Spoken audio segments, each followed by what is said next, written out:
No final do século VIII, uma onda de violência aterrorizou os moradores da costa norte da Europa. Ataques vikings. Eles saqueavam e matavam, e a cada ataque os rumores aumentavam. Foi como se as portas do inferno tivessem sido abertas. Seus líderes foram lendas vivas. Ivar, o Sem Ossos, Eric, o Vermelho, e Harold, o Dente Azul. Homens cuja fama veio da brutalidade. Nossos pesquisadores vão investigar o mundo em que viveram e revelar uma imagem de uma cultura sangrenta, mas muito avançada. Eles vão reconstruir a fortaleza de Harold, o Dente Azul, o primeiro rei dos vikings. Encontrarão sinais ocultos de uma cidade guerreira sob ruas modernas.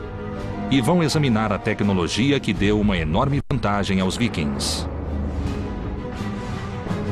Com esses barcos, os vikings puderam retraçar o mapa da Europa. Barcos como esses levaram exploradores vikings como Eric o Vermelho e Leif Erikson aonde ninguém ainda fora. Usando computação gráfica, vamos reconstruir uma civilização extraordinária e revelaremos o mundo perdido dos vikings.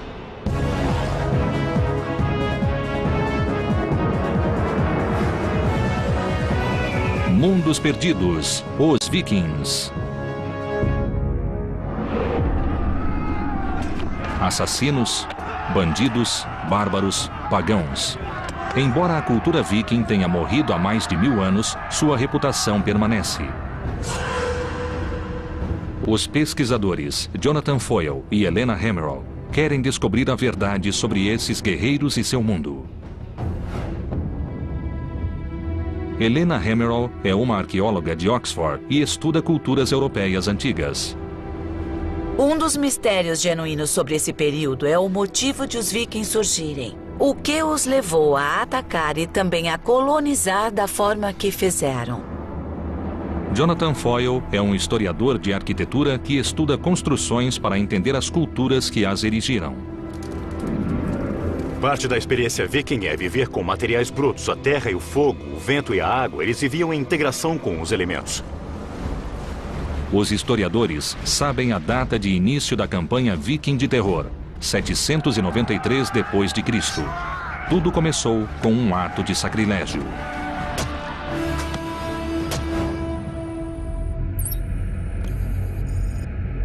Jonathan viajou para Lindisfarne, na costa nordeste da Inglaterra. Havia um monastério aqui.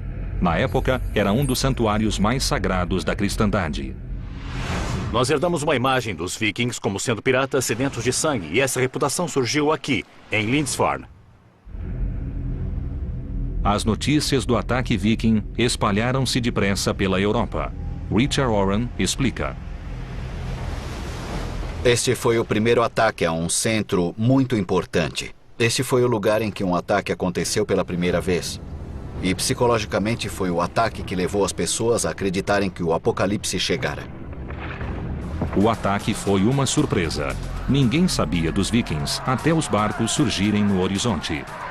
Os monges do monastério não podiam acreditar que alguém pensaria em atacar seu santuário. Mas, como Jonathan descobriu, os vikings sabiam exatamente o que faziam. O que havia aqui para os vikings? Saque.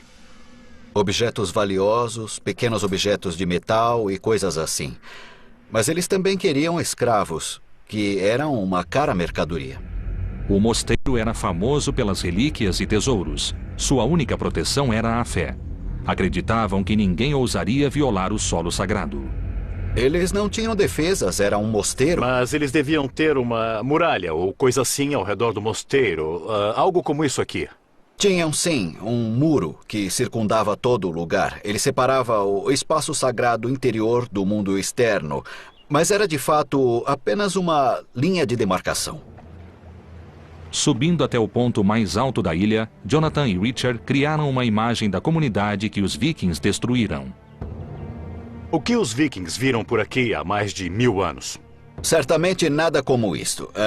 Nenhuma das construções de pedra que vemos agora. Não havia nada parecido, nada disso existia. Era uma comunidade monástica.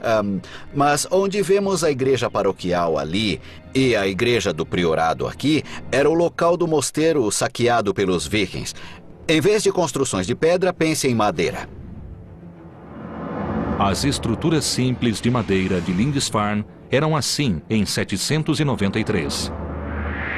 Essas construções modestas continham, no entanto, um tesouro de riquezas e eram um alvo perfeito para os vikings pagãos.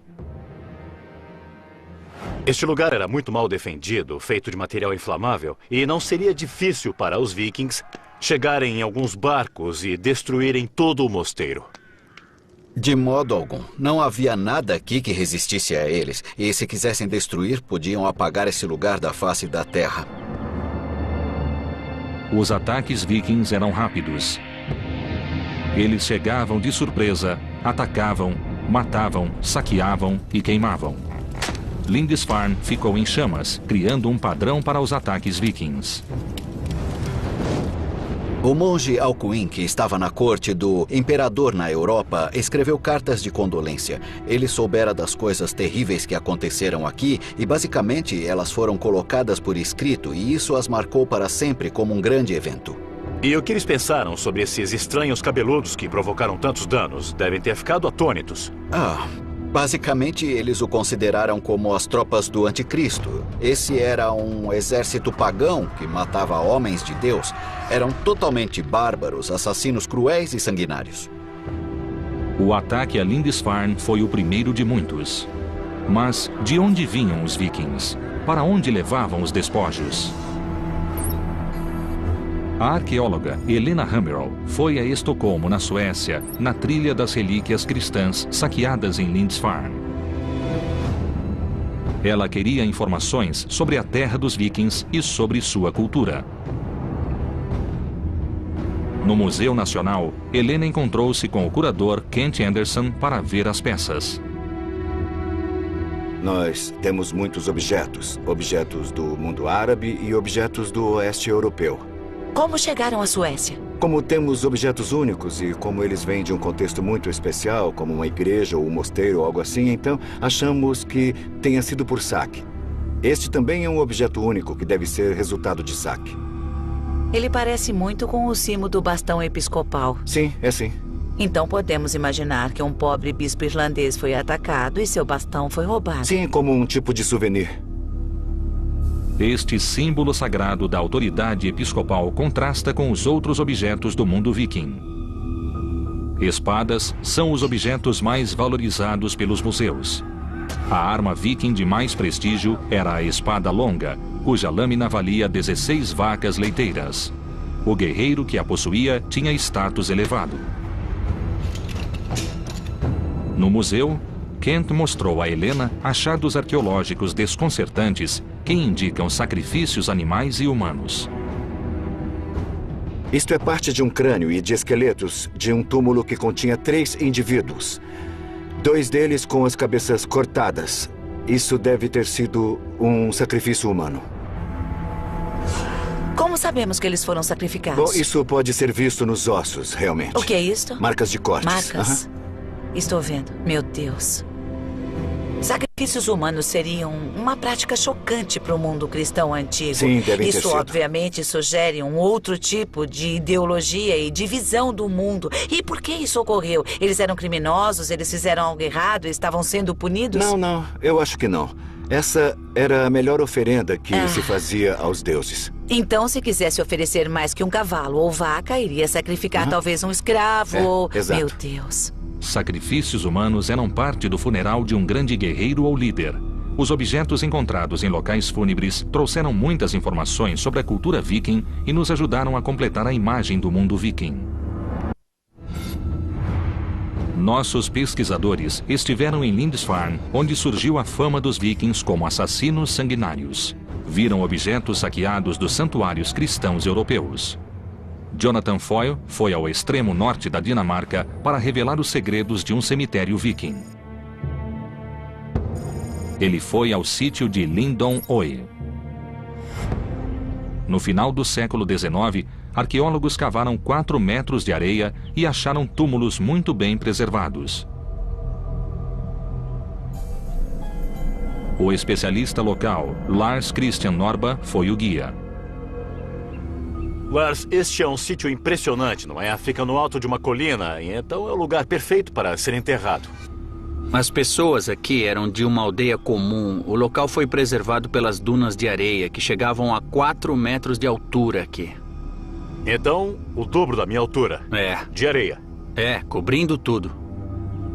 O mais intrigante neste sítio é o estranho padrão em que as pedras foram colocadas. Círculos, triângulos e formato de navios. Essas pedras parecem um amontoado à primeira vista. É como se fosse Stonehenge, mas elas têm uma ordem, não tem? O triângulo é um homem, as formas redondas são mulheres e os barcos também são homens. E é claro que sabemos isso pelos artefatos que estavam com eles nos túmulos. Aqui tem a forma de um barco. Essa aqui é muito grande, não é? Se eu estivesse enterrado aqui, acho que não iria ocupar tanto espaço. Não, você seria cremado e ocuparia menos espaço do que agora. A pira funeral viking era uma plataforma de madeira sobre 4 postes com o cadáver no alto. Embaixo dela eram colocados galhos sobre suportes de madeira. A estrutura queimava com um calor intenso. Depois da cremação, os restos calcinados e as oferendas aos deuses eram enterrados e circundados com pedras. Em Estocolmo, Helena examinou algumas oferendas achadas em túmulos vikings. Uma delas é inesperada. O que mais temos aqui? Bom, nós temos alguns broches e também temos o Buda. Um Buda? Eu não esperaria encontrar um Buda na Suécia. O que ele faz aqui? Este é um achado muito raro. Foi produzido no norte da Índia e deve ter sido vendido. Os túmulos vikings têm itens de locais tão distantes quanto a América do Norte e a Índia. Como não há evidências históricas de ataques vikings a esses locais, os objetos devem ter chegado à Escandinávia por comércio. Parece que a rede de comércio viking cruzava o mundo. E isso sugere que eram mais sofisticados do que se supõe.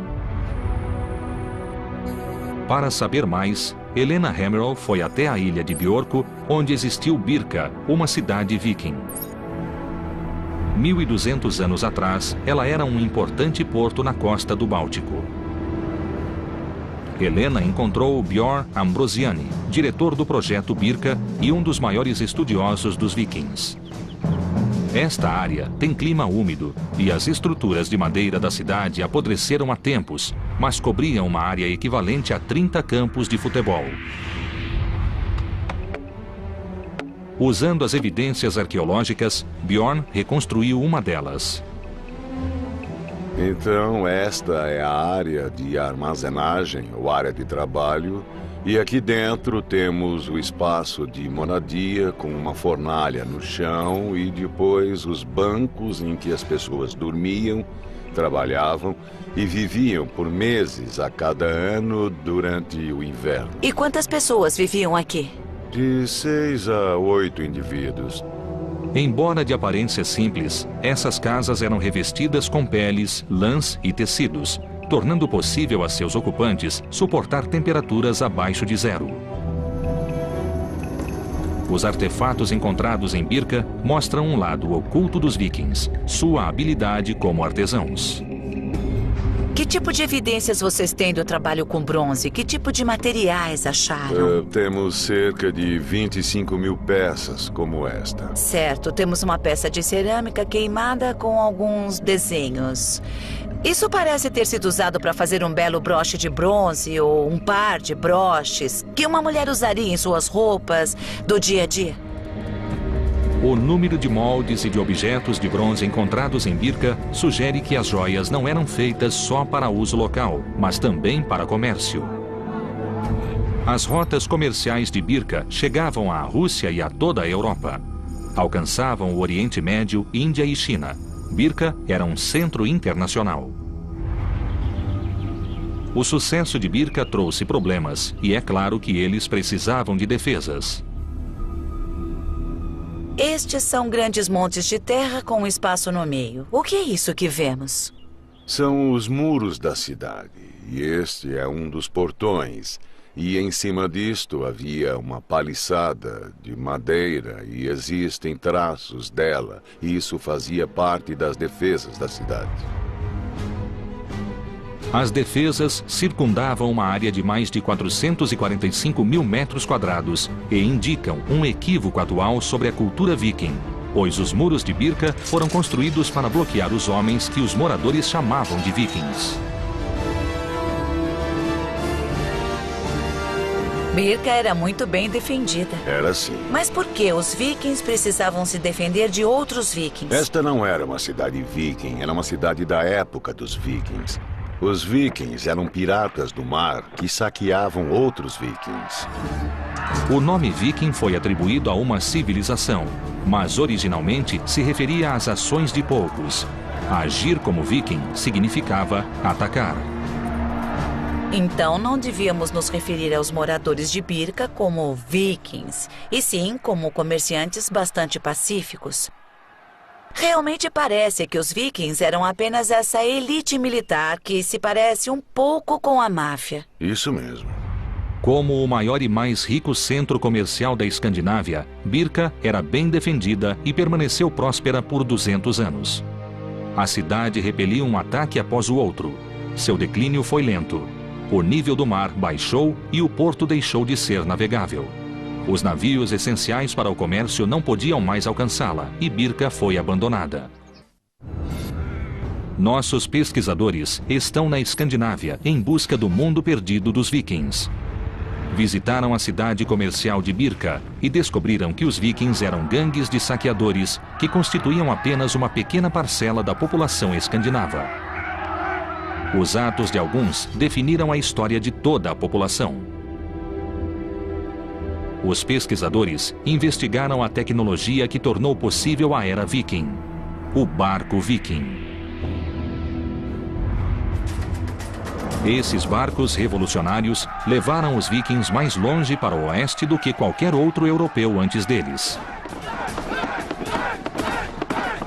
Perto da Escandinávia, os barcos eram uma arma que provocava morte e destruição.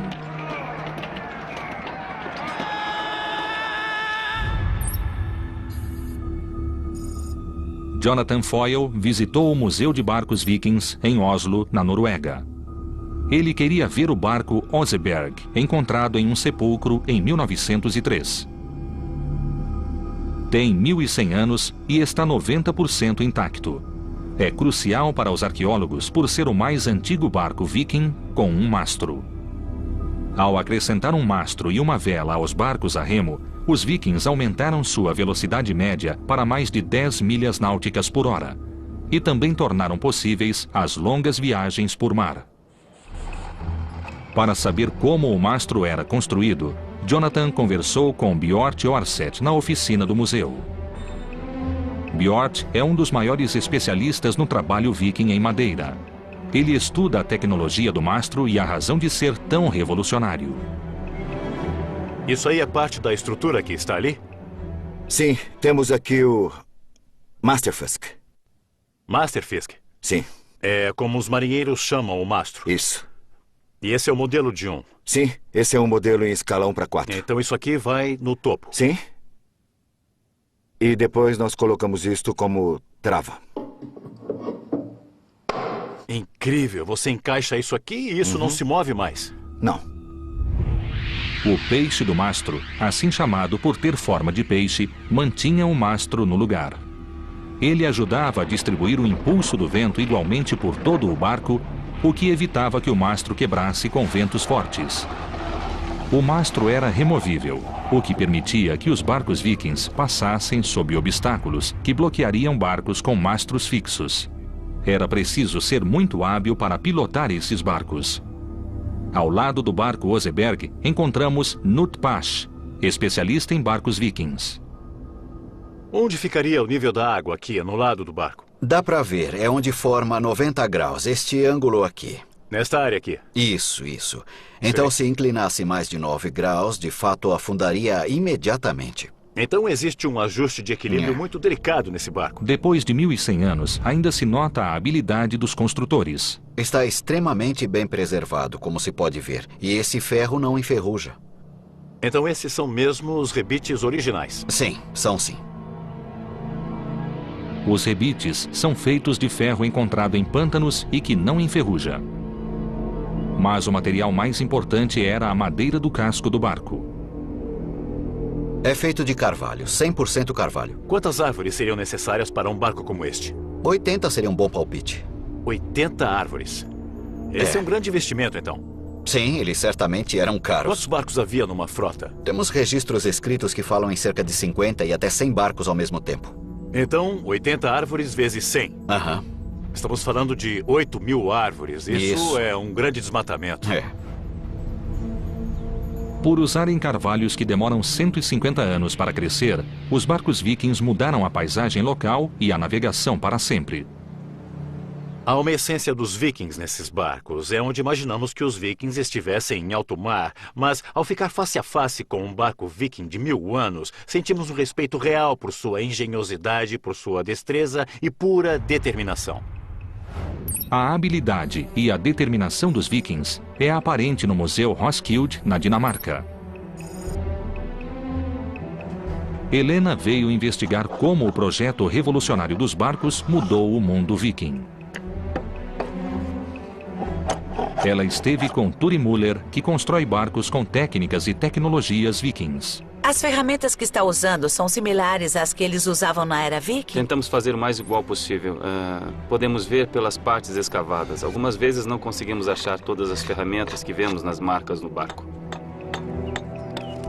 Que sistemas de medida usavam? Sabemos o que usavam na era viking para fazer isso? Não sabemos. Existem muitas teorias, mas na construção de barcos tradicionais, a gente faz isso pondo ao lado. Sim, então usavam padrões. Sim. Quanto tempo se leva para construir um barco como este em que você está trabalhando? Levou 4 anos e meio com o trabalho de 5 homens. Mas eu acredito que eles provavelmente preferiam construir com muito mais gente que isso, sabe? Uma equipe maior, Sim. Cada barco exigia muitos homens e recursos. Dentro do museu, existem vários barcos vikings descobertos no fiord nos anos 60. Eles nos mostram mais detalhes do projeto viking. Com Anton Engler, curador do museu, Helena examinou vários barcos vikings. Este foi o auge da construção de barcos vikings. Décadas de experiências produziram uma forma quase perfeita. Este era um verdadeiro barco viking, usado para aplicar a lei? É, um grande escandinavo homem de guerra. Todos os barcos vikings, inclusive o Homem de Guerra, têm as mesmas características. Primeiro, a quilha e as vigas mestras eram presas da proa à popa. Vigas de sustentação apoiavam uma plataforma na qual ficava o peixe do mastro. As tábuas do barco eram superpostas verticalmente e presas com rebites. O barco tinha 3,5 metros de largura e 30 de comprimento. Por último vinham os escudos de proteção, os remos, o leme, o mastro, o cordame e a vela. O Homem de Guerra levava de 70 a 80 vikings e sempre havia 60 remando. Seu casco raso tornava possível ir a qualquer lugar. Este barco tinha um casco de não mais de 3 pés ou 1 metro. E isso tornava possível navegar em qualquer rio da Europa. Então, esses eram barcos muito flexíveis que podiam cruzar um oceano, subir e descer a costa e também podiam navegar terra adentro. Poderia chamá-los de barcos anfíbios. Essa flexibilidade foi crucial para seu sucesso, pois podiam atacar rio acima, longe da costa. Helena queria descobrir como era a vida a bordo, e Anton lhe mostrou uma das réplicas. Percebi que não foi construído pensando em conforto. Existe muito pouco espaço e nenhuma privacidade aqui para os 60, 70 ou 80 homens que poderiam estar a bordo. E os alimentos e bebidas, as provisões, onde a comida era guardada? Como pode ver, há um espaço pequeno no barco, quase todo cheio de lastro. E como queriam carregar bastante armas, só podiam carregar muito pouca comida e água. Em 2 semanas ficariam sem nada. Então, a cada 2 semanas, precisavam ter certeza de poder ir à terra para obter suprimentos. Isso. Apesar da falta de espaço, os barcos eram ideais para a exploração. E líderes vikings como Eric o Vermelho e Leif Erikson conseguiram percorrer enormes distâncias. O alcance, a velocidade e a facilidade de manobra dos barcos vikings eram uma clara vantagem. No século IX, os vikings pararam de saquear e passaram a invadir. Em 866, Ivar, o Sem Ossos, levou seus homens à Inglaterra, onde sua crueldade tornou-se lendária. Nossos pesquisadores visitaram a cidade viking de Birka, importante porto comercial do Báltico, e viram como o projeto único dos barcos vikings os ajudou a saquear a Europa. Jonathan Foyle foi até as Ilhas Britânicas, onde os saqueadores transformaram-se em colonos. Essa mudança influenciou os vikings em toda a Europa. Em 865, o líder viking Ivar, o Sem Ossos, partiu com seus homens. Seu alvo era a cidade de York, capital da Nortúmbria, no nordeste da Inglaterra. Jonathan visitou a cidade para descobrir como ela era quando os vikings estavam se aproximando. Em 866, uma frota de barcos vikings foi avistada no rio Ouse. Isso foi 70 anos depois do primeiro ataque a Lindisfarne. E vieram em grande número porque as regras do jogo haviam mudado. Essa frota não veio apenas saquear a cidade. Eles vieram conquistá-la. O massacre foi terrível. York foi conquistada e seus habitantes foram mortos. Mas a crueldade foi além disso. Ila era um dos reis da Nortúmbria e sua capital era York. E é claro que ele se opôs à conquista de Ivar, o Sem Ossos. E o tratamento que ele teve ao ser capturado foi águia de sangue. Isso significa que os vikings abriram o seu tórax, tiraram os seus órgãos e depois expuseram as costelas como as asas sangrentas de uma águia. E essa foi uma clara mensagem para o povo de York, que no mínimo os vikings eram pessoas a serem evitadas. Ivar mudou o nome da cidade para Jorvik. Situada no ponto de encontro de 2 rios e com acesso às rotas comerciais europeias, York era importante para os vikings. Eles deixaram marcas aqui. Jonathan explorou a herança viking que ainda existe na cidade moderna. A York moderna ainda tem nomes de ruas dados pelos vikings 1000 anos atrás. Nós temos a Ness Gate, a rua para um trecho que relembra a geografia que eles conheciam na época. Nós temos a Micklegate, a grande rua. Essa foi sua experiência do tamanho das ruas que eles criaram. E temos também a Coppergate, um lugar onde faziam xícaras. Então, desde a geografia até o lugar em que viveram e seu trabalho, a York viking ainda existe aqui hoje. Embaixo da moderna rua Coppergate, os arqueólogos fizeram uma descoberta extraordinária. Bem preservados no solo pantanoso, eles encontraram sinais de 8 casas vikings do século X.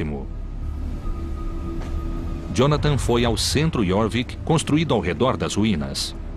Aqui, o arqueólogo Richard Hall explicou a importância do lugar. Então, Richard, de repente vocês descobriram 8 casas vikings? Foi empolgante e muito importante encontrá-las tão bem conservadas. Ninguém vira algo assim antes. Os arqueólogos costumavam achar esqueletos de casas, mas aqui elas estão em 3 dimensões. Em alguns pontos tem 1,80 m de altura. São as casas vikings de madeira mais bem conservadas. As madeiras conservadas no solo indicam como a estrutura foi construída. Primeiro era cavado um porão com 2 metros de profundidade e revestido com pranchas de carvalho. Depois, grandes pilares de carvalho eram fincados no chão a intervalos regulares. Eles sustentavam as grandes vigas que eram a primeira parte da estrutura. Richard, eu não estou vendo juntas nem cavilhas. Como é que isso fica firme? A pressão mantinha esta construção firme, sem pregos nem cavilhas. Só a pressão de uma tábua sobre a outra. Sem nenhum acessório de metal. Isso mesmo. Às vezes vemos marcas de ferramentas, vemos buracos de cupins em alguns pilares. E se for até o alto, bem lá em cima, dá para ver que há um buraco bem no meio do pilar. Achamos que então havia um pilar correspondente do outro lado e que havia uma viga horizontal mantendo os dois separados e sustentando o piso acima. Esta é uma forma de construção bem conhecida, é muito firme e muito simples. Este nível subterrâneo era engenhoso. Usava poucos materiais de construção e fortalecia a estrutura. Acima do solo, pilares de madeira eram encaixados nas vigas e, por fim, vinha o telhado de palha e as paredes feitas com pranchas. A partir das ruínas das casas, podemos revelar como era Coppergate durante o período viking. As casas eram bem alinhadas na rua e nos porões havia oficinas que produziam mercadorias para esse próspero centro comercial. O solo pantanoso incomum de Coppergate também revelou milhares de objetos que proporcionam um vislumbre do mundo viking. Richard, quais são os itens principais? Bem, estes são representativos de algumas das coisas mais completas que nós encontramos. Isto, por exemplo, é um sapato da época viking. É muito bem feito. E pode-se ver aqui, bom, eu estou olhando para o desgaste ou as marcas feitas pelos dedos de alguém, não é? Pode ver que calos ele tinha e com quais Joanete sofria. E isto parece ser o cabo de uma bengala. Bem, quando você come, isto é o que sai pelo outro lado. Os arqueólogos guardam coisas estranhas. Mas isto tem muita informação, diz o que eles comiam e aprendemos sobre a dieta viking. Achamos tigelas de madeira como esta e Coppergate era a rua dos fabricantes. Era aqui que colocavam a comida. Eles gostavam de escolher a melhor madeira para essa finalidade. Eles eram mestres com a madeira, não é? Isso é chifre de veado, o plástico da era viking. Eles não desperdiçavam nada. Não, eles se asseguravam de usar as matérias-primas do melhor modo possível e extrair o máximo do que tinham.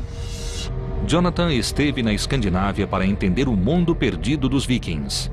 Mas aqui em York, ele encontrou um de seus habitantes. Richard, eu estou finalmente face a face com um viking. Face a face com um habitante de Jorvik 1000 anos atrás. Alguém que teve um triste fim. Se olhar cuidadosamente para o esqueleto, verá que tem diversas marcas causadas por ferimentos de lâminas. Então, achamos que ele morreu em uma batalha. York era importante e foi cobiçada por vários governantes. O povo de York estava acostumado a lutar para defender a independência. Muitos esqueletos foram encontrados em York com sinais de ferimentos em batalhas, normalmente causados pela alabarda.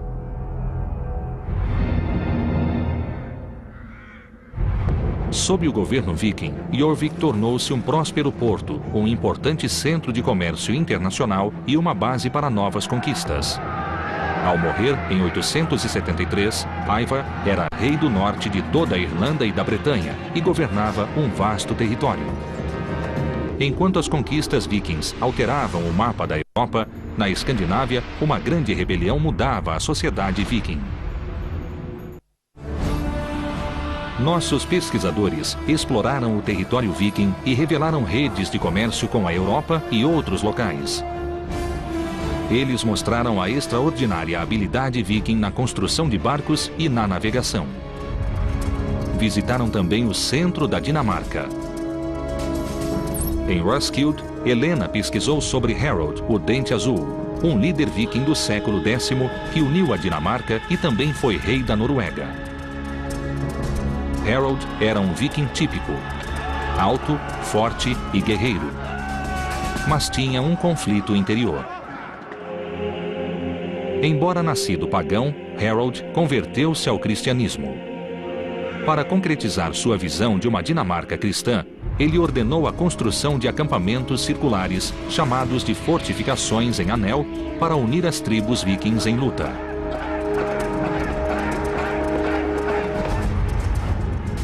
4 desses sítios, construídos com precisão geométrica, foram identificados pelos arqueólogos.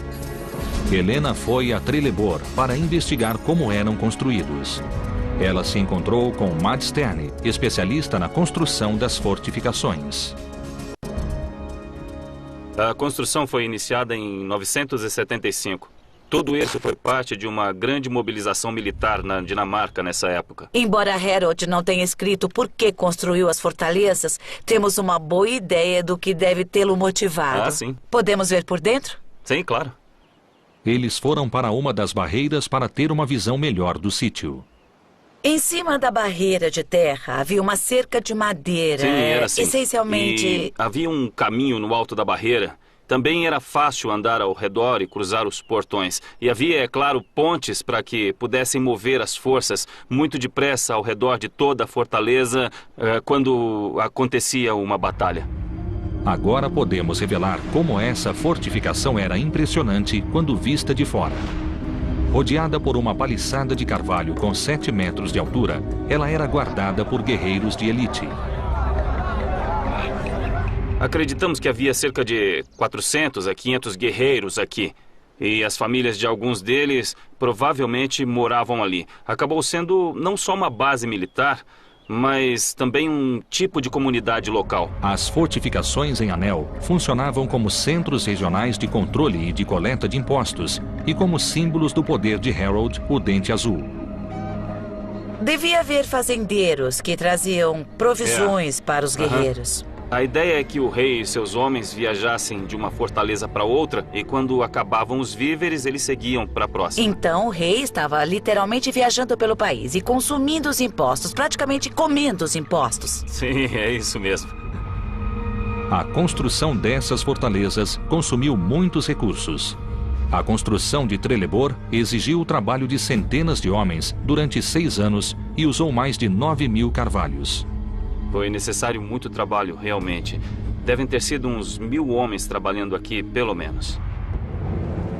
O muro da fortaleza era um anel de terra com 135 metros de diâmetro, 17 metros de espessura e 7 metros de altura, rodeado por um fosso de 4 metros com estacas afiadas. Em cima disso, havia uma paliçada e um caminho. 4 portões permitiam a entrada ao centro do forte, criando um símbolo arquitetônico da cristandade, uma cruz gigantesca. Só havia uma pessoa que poderia ver isso e, na verdade, era Deus no céu. Em Furcate, outra fortificação em Anel, Jonathan Foyle investigou como era a vida nessas estruturas enormes. Estou em Furcate, um forte que é idêntico a Trelleborg. Nós temos a mesma barreira circular de terra com entradas ao norte, sul, leste e oeste. Parece que foi feita com um grande cortador de biscoitos sobre a paisagem. Jonathan investigou o que essas estruturas e os objetos encontrados nelas revelam sobre o mundo perdido de Harold, o Dente Azul. Jonathan foi acompanhado pela especialista Elsie Rosedal. Você deve ter descoberto com os objetos a dimensão humana. Como essas construções eram usadas e o que elas dizem a você? Essa uniformidade de planos sugere que o uso era puramente militar em todas elas, mas pela distribuição dos objetos encontrados, você pode ver que mesmo que as casas tivessem todas o mesmo layout, tinham funções diferentes. Estas foram estruturas estranhas que surgiram em uma situação política muito específica. Elas foram construídas e não há nada igual em nenhum lugar. Já procuramos em todo o mundo. Com as descobertas em Furcate, os arqueólogos reconstruíram a aparência das construções que existiam aqui. Com 30 metros de comprimento por 8 de largura e sustentadas por mais de 50 estacas inclinadas, as construções eram o foco da vida. Ao reconstruir uma casa em Furcate, os arqueólogos viram que a construção exigia tanto esforço e conhecimento quanto a construção dos barcos vikings. Mas ainda existem dúvidas sobre seu projeto singular. Eu estou perplexo no limiar deste mundo viking. A sensação dominante por aqui é da madeira. Ela o rodeia, é quase como uma tenda de madeira. Tudo que se vê é madeira ou escuridão. Tudo isto é carvalho sólido. Todas as estacas estão fincadas no solo. Eles eram mestres em tudo que usava madeira, como sabemos pelos barcos. E por que a parede é curva? Bem, houve muitas sugestões e uma delas, a ideia do barco, não é muito provável. Mas pode ter sido para que houvesse mais espaço ao redor do fogo. No interior, Jonathan sentiu como era a vida nessas grandes salas. Eu não sei se sou só eu, mas eu sinto vontade de ficar o mais perto possível do fogo. Isso reflete o uso da casa no passado? Coisas importantes aconteciam nessas grandes salas, como, por exemplo, apresentações de poesia. Também havia todo tipo de acrobacia e coisas assim. Reconstruindo o plano da fortaleza, como era no reinado de Harold, o Dente Azul, vemos Furcate como uma estrutura monumental projetada para a guerra, mas que também era o foco da comunidade e da sociedade viking durante as épocas de paz.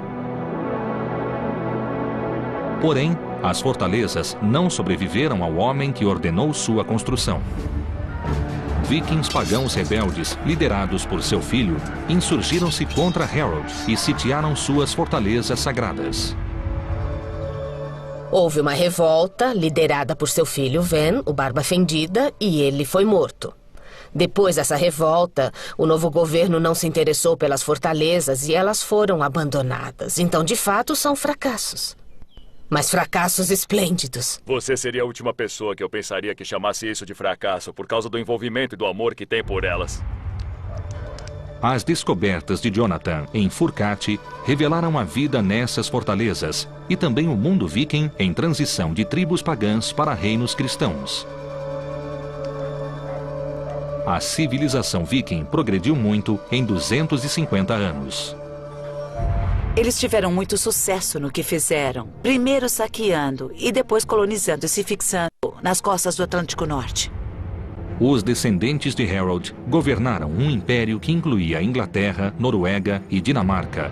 E os vikings fixaram-se em toda a Europa e além dela.